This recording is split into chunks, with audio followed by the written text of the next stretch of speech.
red, thunder, like you've seen it a million times.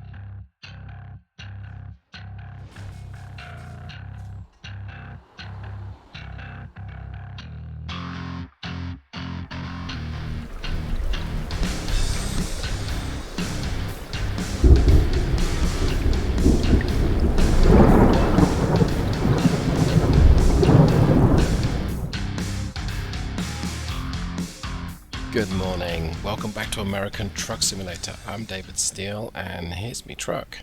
Although not that you can see it so good, let me go ahead and start the engine. There we go. We're in Alaska right now and it's 43 degrees Fahrenheit. That's kind of cold. At least if you live in North Texas and it's 100 degrees on the day that you're recording this video. And we are in, that you can see it so good, the International 9800i. This is a truck that has been in the workshop for a while, and I think it disappeared for a short time, and it came back very recently. And yeah, you know what? I'd missed it. Ah, that's pretty. Right, I am gonna take a trip today. I'm gonna be driving through Alaska.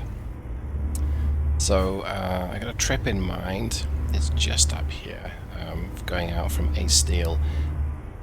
I didn't book it ahead of time. I'm going to turn up and see if I can take a heavier load. Because this International it's not configured for a heavy haul. It's not set up for that. But we've got a fairly chunky engine. I would say under the hood, but I guess it's kind of next to me right now. This is a new engine that I'm working on for the Steele Productions Engine Pack. That view behind me is a bit of a distraction. Okay. Yeah, I've got an engine I'm working on for the Steele Productions Engine Pack. This is the International Maxxforce 15. Now the Maxxforce DT, Maxxforce 9, 11, and 13 have been in the Steele Productions Engine Pack for a while, but not the 15. There's no particular reason for this. It's no longer a supported engine by International. What have we run into? What's going on?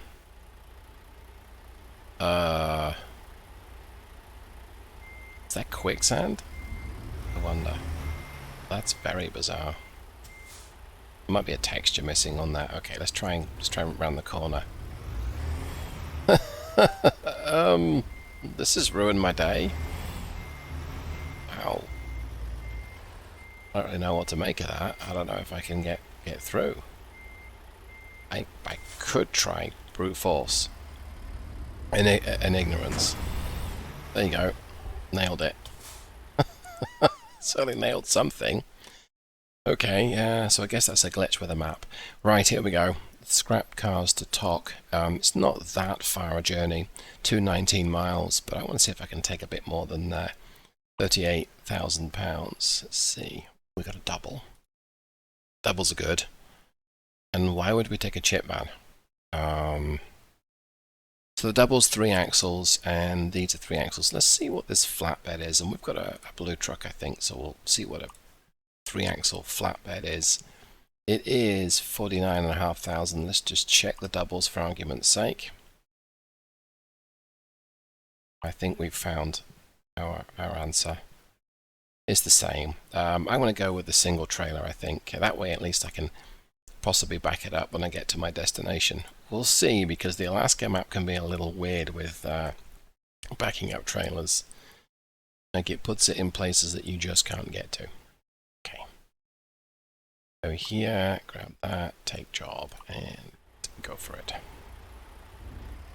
Oh, no, go forward. I do not want to be going back in there. Right, there we go. Okay. So this machine is a 2010 spec, give or take. And it's an early Maxxforce 15, because they were out for 2 or 3 years between 2010 and maybe 2012. It's a little unclear as to when exactly they were in production, and you don't see many of them around, and there's a few reasons for that. Mostly it's because they pretty much died. That may not be the case. but yeah, they're not a very well respected or very liked engine, which in a sense is not surprising because they had a lot of issues with the engine. Well, actually specifically not with the engine, but with the emissions control stuff. So to make the Maxxforce 15, did I miss? I did. Let's try this view. Okay. So to make the Maxxforce 15, International contracted with Caterpillar for the engine block. So Caterpillar did the block and they did everything else. So I guess that would be accessories, emissions control, and why are you not connecting? That is not what I want to be experiencing. I think I'm lined up. I mean, looks like I'm lined up. Maybe.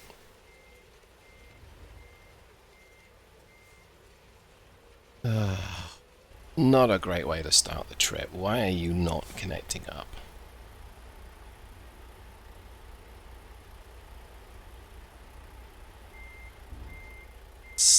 Okay, I can see I'm actually missing it, so...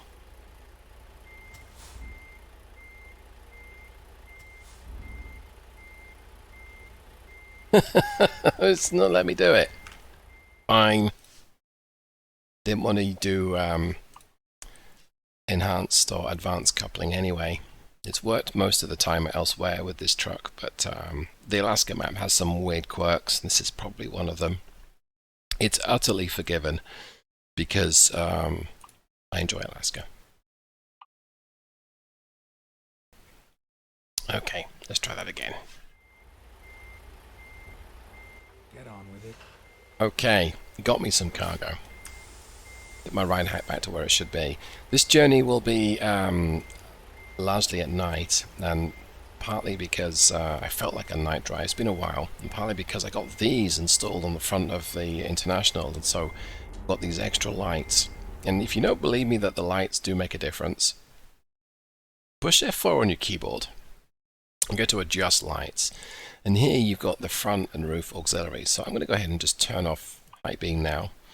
That's low beam. Turn these off. Put high beam on. There you go. So that's my front auxiliary. That's the low down lights. So not quite fog lights because they do illuminate the caravans here. And then the roof auxiliary. Big difference. They project it quite high up. And together, look at that. So I've got enough illumination for those dark Alaskan roads, and they're mostly single lane roads, is I believe the term in stateside. Okay, well I'm going to go ahead and make like a tree because I've got to get out of here. Let's just quick look at the journey. So 220 miles, 4 hours 44. I've only got 5 hours 38 to do it in, so I've got to get my my ducks in a row, and I've got to get out there. Luckily, we've got the 550 horsepower Maxxforce 15 to get me there. This is the most powerful engine in the range, at least the range of Maxxforce 15s. It's 1850 foot-pounds of torque, so it's a decent amount of torque there. And like I say, it's rated at 550 horsepower. Now to help me, and also going in to coincide with what International were doing with these trucks, we've got an Eaton automated box today. It's the Ultra Shift, it's the 18 speed, and has a 325 final drive.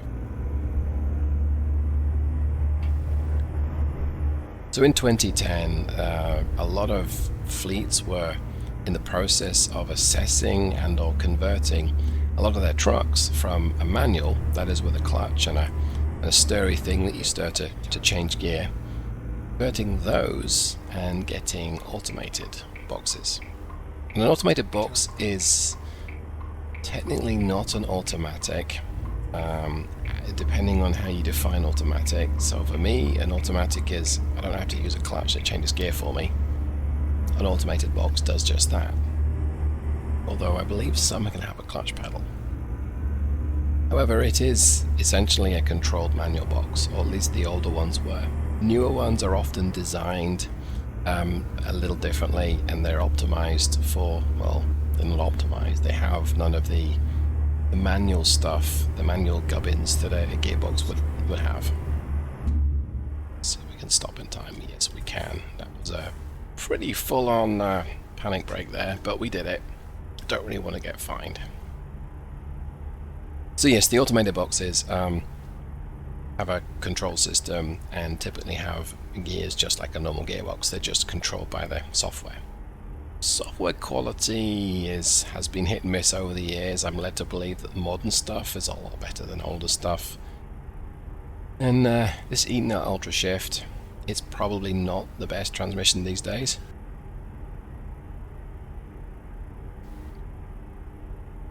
But for our purposes, it's going to shift smoothly and cleanly. At least it should do. Because I'm also testing to see how well the 18-speed works. So that 3.25 rear end, it means at about 55 we're doing 1100 revs, just about. Which leads me on to another thing about this engine, and that is it produces its peak torque at 1000 RPM. So International may not have had a very successful venture with the new emissions control technologies this century, but their engineers know how to design an engine that is very tractable. They've proven this with the A26, and that has peak torque at 1000 revs, and this engine's just the same, and I have to say it makes it a very pleasant experience. And it means that if you configure the shift points correctly on the transmission, on the engine really, you can have a short shifting experience, and I'm very happy with that.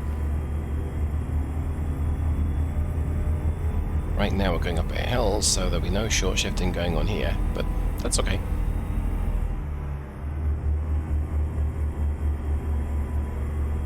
Now the engine is available in ratings going from 435 horsepower up to 550. The standard on-highway engine has a governor of 1800 RPM, but they also have some extreme duty engines that have a 2100 RPM governor. Now their power and torque curve above 1800 RPM is such that you really wouldn't extend the engine beyond 1800 revs, because the power tails off considerably. So this particular engine, it's only producing 300 horsepower at 2100 RPM. All over the grass. Okay, come on. Okay, there we go. Yeah, so it's only producing 300 horsepower at 2100 revs, so you wouldn't use those extra revs unless you had a very particular purpose in mind. And now, maybe, perhaps when you might do it is, you're climbing a hill, you know that if you change gear, you're going to end up losing all of that speed, or some of the speed that you've just gained. So you don't want to change up. Oh, it's a little soft. Don't forget that, David, you don't want to crash. So maybe you would extend the engine above 1800 RPM and you keep the thing going. But that's different to reaching the governor and not accelerating anymore. I don't really see how that would be a use factor for it. I think it's time to put those headlights to good use. I want to dazzle traffic coming towards me though. Okay, here we go. Yay! They illuminate a lot closer to me, but I've got reasonable range on them. In fact, they are actually bright. Well, good, because I'm going to need it.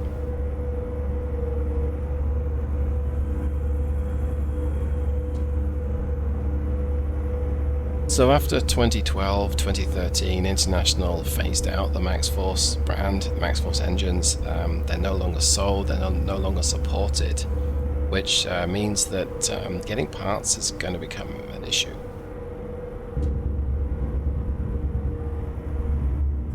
So my speed here, there we go. But if you have one of these or know of one of these, why am I yawning? Let me know in the comments below, and if you know, tell me about how easy it is to get hold of parts for it. I mean, I imagine the block is not difficult because it's this Caterpillar C15, but everything else. Now, maybe International use Cummins emissions systems as opposed to theirs, in which case maybe it's off-the-shelf parts. It's straightforward. don't need to go back to an international dealer or a hobby part provider. It's putting me in top gear at low 50s, which is perfect. The gearbox is well suited to this engine in this sort of speed range, and for Alaska, you can go a little bit quicker than 55 in some parts of the state, but generally not. There you go, my brakes. What's more relevant is climbing those nasty gradients, of which thankfully there aren't any on this particular route. This is really straightforward. It's kind of boring. I'm hopeful that there'll be something interesting going on.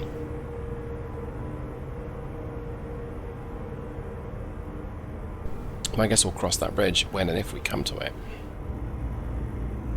Got my speed down to 40 because this traffic's going slowly. Let's give them a little bit of space, and I'm going to take a sip of water, I think.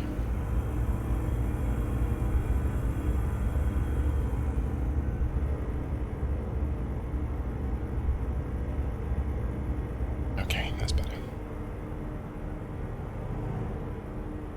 But here we are at 45 miles an hour, and we're in 17th. I don't know, do you say gear 17 or 17th gear? It's in a car, you probably wouldn't say gear 5, you'd say 5th gear, 6th gear, or whatever gear you're in. Oh wow, this is a hill then.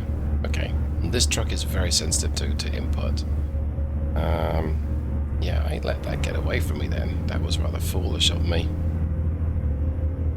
Yeah, this is very sensitive. Got a heavy load behind me though. Get off the side of the road, David.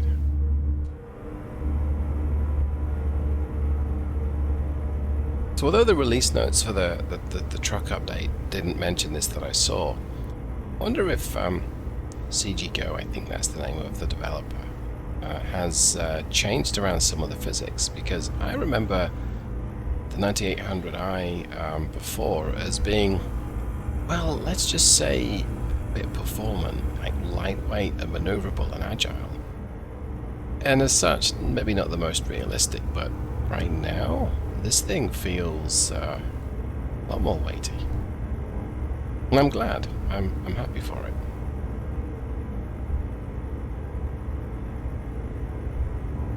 Hashtag things you can say about a car, but not about any of your friends. Let's see if we can get up to 50. I wonder if it will be able to let me use top gear at 50. It would help if I keep getting off the side of the road, although that's also another Alaska thing, in that it's got narrow roads.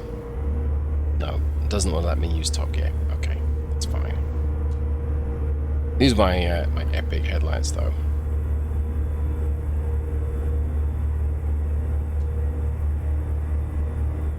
So the International 9800i was sold in North America from 2007, I believe, to 2015. It is still sold, as far as I'm aware, in some parts of the world. Like, the speed limit changed to 35. So yeah, it is still available. I think New Zealand is a market, and possibly South Africa, maybe.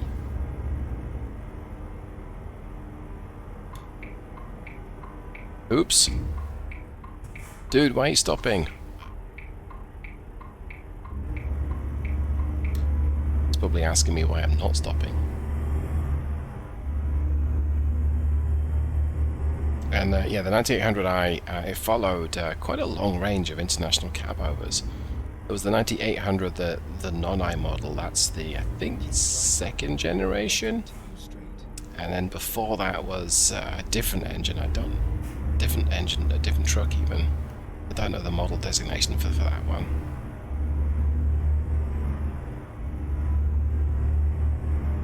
So I'm feathering the throttle as we accelerate here. I expect these lights, there you go, to turn, and they did.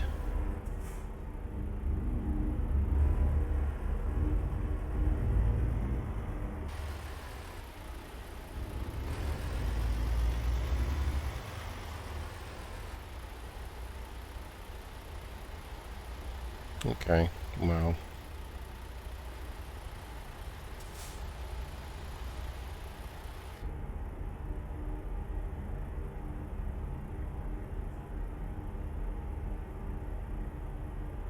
I probably could have figured that that was going to happen. The lights were going to change and we'd have to wait here for seemingly ever, because I'm very dramatic about it. Right, I'm going to feather the power as we move off on a watch shift, short shift. So less so in the lower gears, but so it's going through each gear one by one, which you'd expect because you're not giving it much power. But give it a bit of a boot, a bit more power. Okay. That's behaving as I would also expect. It's skipping gears, and that's good. And if the gearing were a little too short, or the engine were a little too powerful, it might skip more than one gear. You might sometimes skip 2 or 3. And if you skip 3 gears, you know, you go from like 3rd gear to 7th, usually means you've got a very overpowered engine. Or you have an engine that can do, it's got lots of power at the top end and lots of torque at the low end. Giving it full beans right now. It's pulling hard, but it's climbing this little gradient just fine. Great. This is also what I wanted, and that was to just get a bit of free road ahead of me with not much traffic, so I can just enjoy the night driving experience. Not much to see though.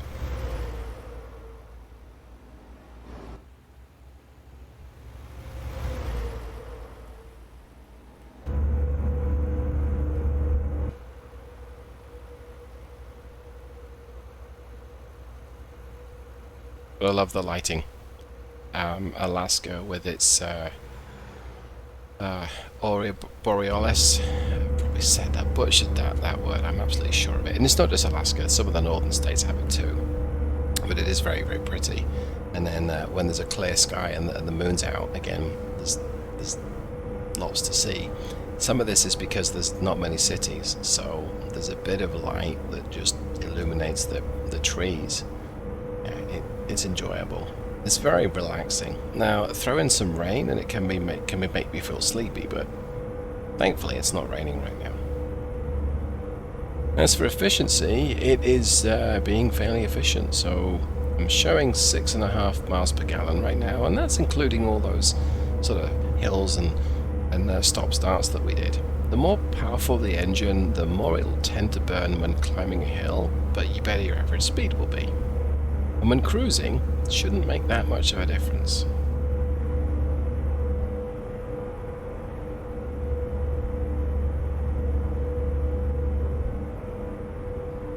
Yep, 6.8 now, but I guess we're coming down a hill, so it's going to flatter it. Yeah, that's... These lights are good. I'm not going to jump in the settings and turn off the extra lights. But it does make a difference, and for Alaska it's perfectly suited to it because there's so many miles between settlements. No street lights. Control your speed, David.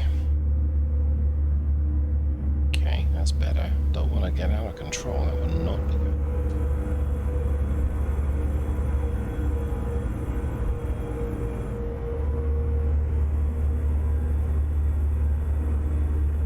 And it's happy to downshift just 1 gear to climb a hill, which I'm very happy about.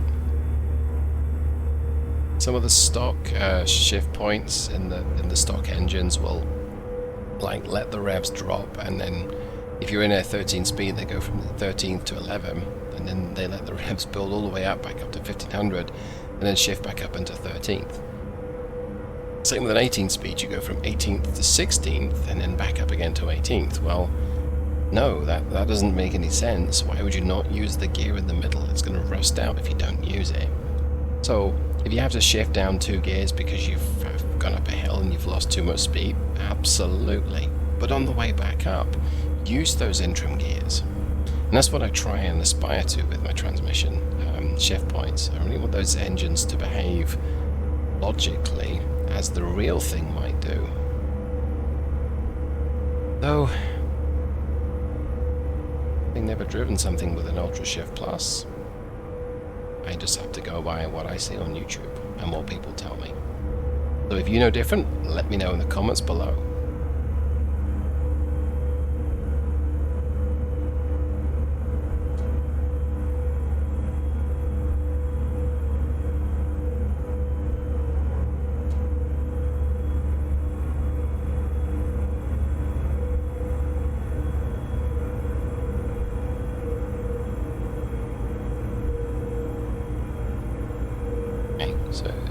that hill, and I guess it didn't need to change down. It sort of held on to 51, 52, and that was that's encouraging.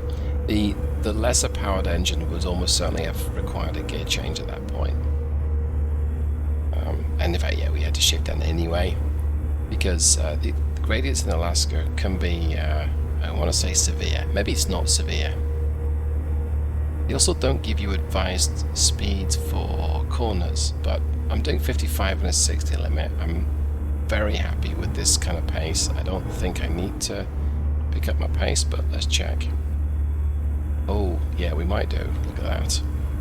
So I've got 39 minutes left in the journey, but only 55 minutes to get to my destination. So there's a bit of pressure here.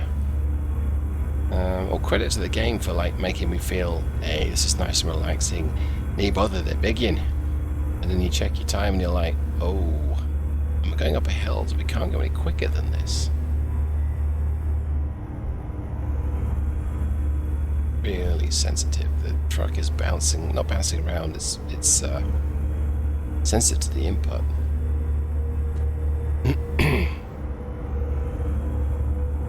Very unprofessional to cough. I'll clear my throat on camera. Not on camera, on the microphone, I know what I mean. Right, well, I'm happy to let the speed keep going at 60. I think if I weren't testing this, I wouldn't have the onboard computer included there. I don't particularly need it, and I can't dim it, so it's locked to the brightness that it is, and that's a shame because it's a little bit too bright. Now the navigation unit that appears to be dimmable, so that makes a difference. In fact, let me show you what I mean. Let's go to F4, go to adjust lights again, and here you've got your dashboard backlight. So I can dim, I wouldn't do that so much, but I can dim the dash. And in the middle of the country, in the real world, I go ahead and I do this. A lot of modern cars have got a button with like maybe 5 or 6 levels. Yeah, that's okay. Just glad that I can dim them. I don't like to have super bright dashboard lights. I also lament old cars where the dashboard didn't light up unless your headlights were on. There was a really useful reminder that hey, it's dark outside, get your lights on. Modern cars, they illuminate the dashboards for you anyway. That's not as useful. Thanks for the warning for the speed change, Alaska. We appreciate that. Right, we're almost here. I guess he didn't have a stop sign. I sure as heck didn't have one. Wow, look at that.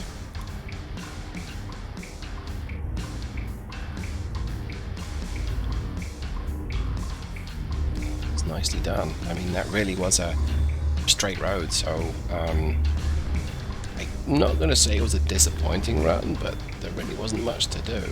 And for a trip in the wilderness, this was just what I wanted. And see if there's a mysterious hole here. No, there isn't. It must just be the depot over Fairbanks then. Right, I don't fancy doing that. I'm gonna do let's play it safe.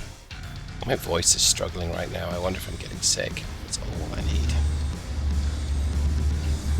Right, well that just about wraps up today's video. So I hope that you enjoyed it. There really wasn't that much to sort of to see and do, but this was really what I wanted. I just wanted to relax and enjoy the fact that I'm working on a new engine and give me a different route than California. Okay, well thanks ever so much for hanging out. I'm going to go and check in with the foreman here. We'll get this load booked in. I'll tell him that I didn't feel competent to back it up in the darkness. He'll be fine with it. Hope that you enjoyed today's video, and if you have, you should know exactly what to do. And if you didn't enjoy it, let me know in the comments below, because it's always useful to know where I can improve things. Great day everyone, I'll catch you later. Take care.